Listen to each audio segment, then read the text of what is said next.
Okay, YouTubers, I'm gonna do y'all a favor because I couldn't find a video and then I finally figured this out.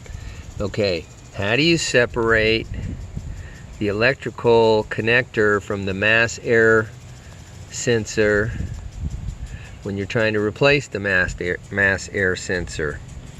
Okay, so I thought I would look at the new one. And hold on.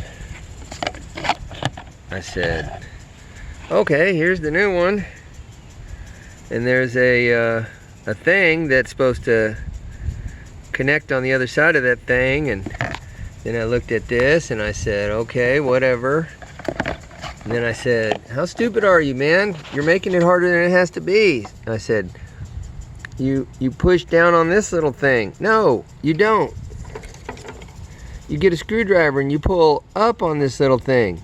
No, you don't. You got to push it down and then it pulls something up halfway in here. No. So I finally stumbled on it. You take a little screwdriver here. It's going to be hard to do while I hold the phone. And then you start working up these sides.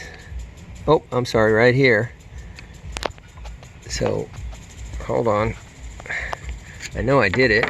Then I decided to put it back together and make a video. But yeah, you walk this one up a little. And you walk this one up a little. Because you're trying to pull this cap off. This white thing right here. When you finally get up.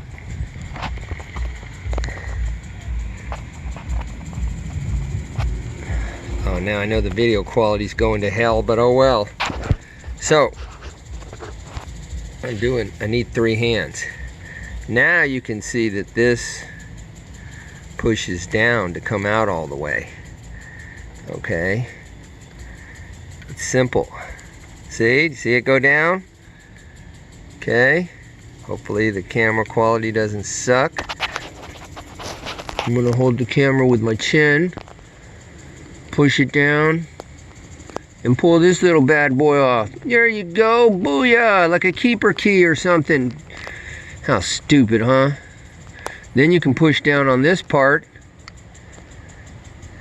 And pull it off. Holy crap. Thank you.